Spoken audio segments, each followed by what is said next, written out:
Chris Bragg, and with me is David Thurmaier. And today it's a song, a big hit of the 60s, and really stood the test of time, and that is song California Dreamin'. Dave, California Dreamin', the Mamas and Papas obviously made it popular, written by the Mamas and the Papas, although I guess there was a version recorded before them. Yeah, Weird. some weird pre-recording stuff. And With them in the background? Yes, wiped out, kind of. It's a little odd. So we'll talk about that. We'll talk about the music and the lyrics and all that. But Dave, what's your initial take here on California Dreamin'? So I think of this song as being a real it's pre-Summer of Love, but it's very 60s, very focused on California, obviously. And it's got because it's the Mamas and Papas, and I've got my greatest hits album here, and there they are. yeah. It's very much got a hippie type vibe to it. And what always struck me about it is that it's in a minor key, and it's kind of dark for being supposedly a really upbeat song about dreaming about California and the weather and all that. It's when we talk about the music, well, it's got a bit of a dark tinge to it. Yeah, I think that minor key in the music kind of matches the lyrics. If you think about the lyrics on a deeper level, on the surface, it's just about being cold and wanting to be somewhere warm, dreaming of being somewhere you're not, but it's tinged with this sort of grass is greener thing. I wish I could be somewhere else, but would you be any happier there?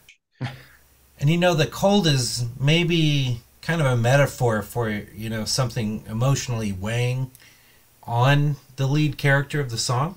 That would make sense. I think I read that Michelle Phillips started writing it when she was in Boston, or I think it was Boston, a very cold day, and she was dreaming because she was a real California girl.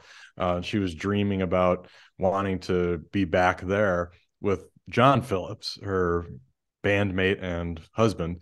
And so I think that's how the song came about. But of course it was the 60s and the mid-60s, and religious kind of ideas and deeper meaning, metaphysical things were all part of the package. So I wouldn't be surprised if there's another meaning, especially that it does strike you because it's a different singer too. Denny Doherty, I think, sings at that point when he talks about the preacher. Yeah, and he really passionately sings it. Yes, passionately. Oh, I got down on my knees. Oh. Wait till you hear the Meatloaf's version of this. Oh God, I can only imagine. You think it's very subtle and very understated. Always Meatloaf. Yeah. I think clearly the highlight of this Mamas and Papas version is the fantastic harmony vocals. Oh yeah, I mean that's their stock and trade. Yeah, exactly. I think that's to me why this Mamas and Papas version has stood the test of time and makes some of the cover versions pale comparisons. Yeah, so they were clearly a vocal group, and you've got all of them singing. There's Denny, Michelle, Mama Cass, and I'm looking here, John Phillips. Yes, the four of them. And it's a call and response too. I think that's what makes it so effective when you've got all the leaves are brown, and the sky is gray, and the sky is gray. Yeah, it's like a whole production, like a musical arrangement, really done well, and in that multi-part harmony. So that does make it stand out. So when somebody maybe we'll talk about the Beach Boys trying to remake it, or some other groups that just don't really get it. That's missing. But what do you think about the background vocals? Yeah, it's interesting. We have a 1-to-1 comparison because there's this 1965 Barry McGuire version. Yes, who was the original singer. I guess this was recorded first, but really the second of the two released. It's a strange comparison because the lead singer is different, but otherwise the track is more or less exactly the same. And the Mamas and Papas are there on backup vocals. Yeah. So it kind of comes off to me, I don't know about you, but it like a bad karaoke version. It kind of is. Because it's not a great lead vocal. No. And then also replacing the very subtle, very well done flute is a really heavy harmonica. Yeah, doesn't work. No. Doesn't work. So, although the flute, can we talk about the flute? I guess we have to talk about the flute. It's played by Bud Shank, who was a jazz saxophonist, and I think he did it in one take. I wonder if he'd listened to it carefully, because it's always bothered me. It's a little out of tune, a little flat, and so that always stands out to me. I don't know, maybe it's just me, but the flute kind of fits. I have to say, it does fit the mood of the song though pretty well. It's interesting you bring up a little out of tune, a little flat, because I wanted to ask you, I'm going to jump to another cover version of this, the Jose Feliciano. Oh yeah. How do you feel about the Jose Feliciano? Because he plays the Spanish guitar on this. Yeah, and I think by its nature, the Spanish Guitar with the real thick nylon strings. Yeah. Never to me sounds quite in tune. No. A few live, I mean, he was playing this live a couple years ago. Oh, wow. On January of 2020 on some TV appearances. Yeah, that's an interesting version. I know we'll probably get a list of them. He sings it in Spanish too in the second part of the song, doesn't he? It's kind of a half and half. Yeah. And then, very heavy on the Spanish or Latin American music flavor to it. He sort of claimed it as his own, and kind of, obviously, he's making TV appearances, and it's not Christmas time. What's he going to play? Yeah, no more. That's probably number 2 or 3 on his list there of famous songs. So, anything else about the music lyrics that's just that the music is this is a good song. It's very folky to play on the guitar, because it's got a do do do do do do do do. It's pretty easy to play on the guitar, but there's some interesting twists to it, and some of the chords, I have to say, some interesting chord progressions, but fairly straightforward. I think the backup melody, the backup vocal melody, really adds to it. Because it's like da da da da da. Yeah, really adds to it. Yes. Some of these versions don't have that. They don't. They use it in other ways, like they put that in the music or something, and each one of them seems to me to be missing something. Or they miss what I was really saying before about the sort of depressed, haunting elements of this song. Now, I always, Dave, thought it was my whole life, really, and I always thought it was "and I began to pray" in the lyrics. That's a mishearing. That's like up there with "excuse me while I kiss the sky" or "kiss this guy." Yeah, it's up there. Yeah, I begin to pray. But it really is what I pretend. To pray. And I was like, "Is that right?" I thought about it, and I'm like, "What does that mean?" If you read the whole line, it's like, "Oh, this character's cold, and he dips into a church to warm up." So he's like being like, "Oh yeah, I'm here to pray." But really he just wants to get a moment out of the cold. But is it really that cold, or is it this guy going through tough times? Right. Like he's going to search for a momentary sort of like relief from his tough times, maybe? Yeah, exactly. And man, he wishes he could be in this dreamy ideal, California being throughout American history sort of representative of a place where you're going to go to make it, to get your fortune, to bask in the warm weather and all that stuff. Yeah, so could be something more there than just "I'm cold." Overall, though, the Mamas and Papas version is so gold, iconic. Yeah, I mean, I never got sick of hearing it, playing it all week. Never got sick of it. No. Now, there's not a lot of, at least circulating on YouTube, of live versions from the Mamas and the Papas, except for the obviously iconic Monterey Pop version, which is very good. Yep. So you can check that one out. But some of these other tunes we talked about, there'd be a whole bunch of the original performer performing it live, and there's not a lot of that going on because they weren't together all that long. If you think of it, Mama Cass died, and that was and they all went their separate ways. Yeah, they were all mad at each other from the beginning for sleeping with the people that everybody's sleeping with each other. Tale as old as time, I guess. So. So, more cover versions. We talked about the Barry McGuire. We don't need to get into that. There's The Seekers from 1966. Johnny Rivers from 1966. Pretty cool version with the string quartet and vocals only, which is pretty good.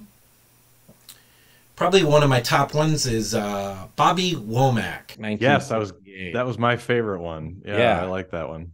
Yeah, it's pretty cool. Bobby Womack is great. Known probably best for Across 110th Street. Yeah. Great vocalist. Yeah, that one's pretty good. Yeah, it's a good one. It's kind of got a soul tinge to it, which I like, R&B flavor, and it fits really well. His voice is great on there. We talked about the Jose Feliciano, Dave. Dave, do you like that version or not really? Not really. I'm sort of humdrum on it, surprisingly. Nothing against Jose Feliciano. Generally, I like him, but before I listened to his version of this, I was imagining, I'm going to really be into it, and we're going to talk about this one a lot, and it wasn't that great. No. Four Tops, 1969. Pretty good version there. Usha Ayer, one of the better versions, also 1969. And as always, pardon me for mispronouncing just about everything, but links to all these will be in the comments section. All of those we mentioned are from 1969, great versions, but the top one from 1969 to me is this super fuzzy hard rock version from a group called The Brotherhood. Never heard of them. I'm like, wow, how late 60s of a name can you get? Yeah, fuzz guitar. The Brotherhood. The Brotherhood. My top of all of the covers from 1970, Lee Moses, is the only album, Time and Place. It's the best cover, a total winner. It's also very funky, but very soulful version. So check that one out. He died in obscurity and hardly anybody knows about him. And he only released, I think, this one album, Time and Place. But you definitely check it out, particularly if you like soul music. Check out that whole album. Your mileage with George Benson may vary. Yes. But his 1971 cover, this pretty amazing driving sort of instrumental version. All the ones we talked about so far, they're doing something different. It's unique. But it's good, there's, in all these versions, they're like actually taking it and they're putting their personalities into it instead of doing what I complain about most of the time, which is just rattling off a copy. Right, same old thing. Original. Yeah. Some of these other ones I think do that, though. There's a bit of boringness to them, but I'll mention a few of these. The Carpenters, I don't think they even released that version officially. Melanie, America from 1978. Sounding exactly America. Yeah. See, it's got these are all it's all folk, kind of folk vibey groups and singers. Colorado, too. On the list, it was America and Colorado back to back. And then, of course, 1983. Beach Boys. What do you think the 1983 Beach Boys version, Dave? Not great. Not great. I only listened to it once or twice because I didn't really like it. Was there a synth on there, or was something kind of the vocals were weak? It just didn't have a lot of energy. Yeah, I was like, this is a miss. Yeah. Well, what was going on with the Beach Boys in 1983 too? That was not exactly peak time. That was before Kokomo.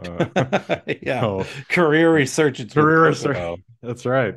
Yeah, it must have been before they met Uncle Jesse from Full House, and they were revitalized by John Stamos starting to sit in and jam with them in the 80s. Now, this guy, I'm not even going to attempt to pronounce this one, but look in the comments for this one. There's a Finnish 1970 disco version. The name's on the screen right now. We'll have links to all these.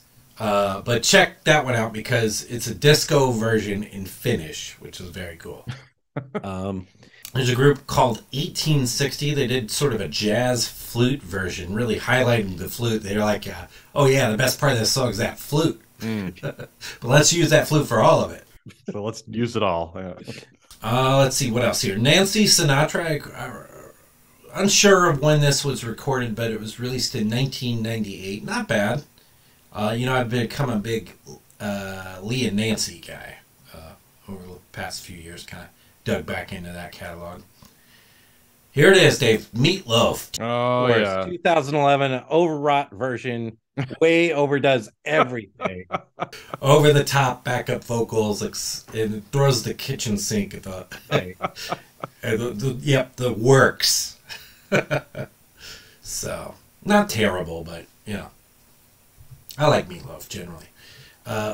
Wilson Phillips, one of the obviously for obvious reasons, one of the Phillipses, progeny of the group, the Mamas and the Papas. So yeah, they did a cover version of their album Dedicated in 2012. So that one's not too bad.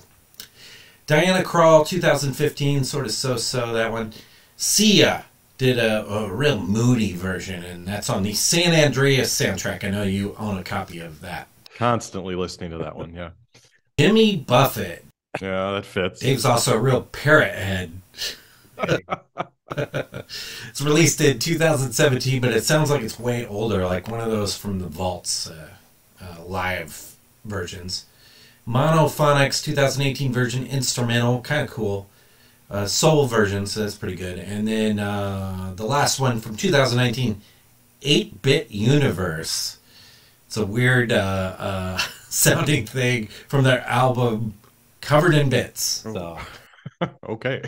Yeah. So it's been covered a lot, actually, but by some well-known people. And that as always, lots I didn't mention because... Oh, yeah, I'm sure. Because you click it and you listen to 10 seconds and you're immediately, this is exactly the same thing. But I did find at least there's a variety of it being covered, and, there's quite a few instrumentals and foreign language versions, which I sort of think usually tells you that the music's good.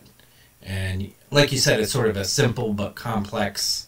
Sort of like a hiddenly complex, interesting thing that's still easy to cover. So and it's got a good melody, so I think that really sticks out about it. You can always, as soon as you hear "All the leaves are brown," it's kind of is ready for covering, and it's very memorable. So simply complex and memorable too. That's probably why it's covered so much. Anything more to add, Dave? No, just that I think it's stood the test of time, and it really is at least the Mamas and Papas version is a real timepiece for the mid-60s and for all of the California stuff going on at that period. So still holds up well. Great tune. So that's song California Dreamin'. That's it for Song Album Career. We'll be back with another song or album or career very soon.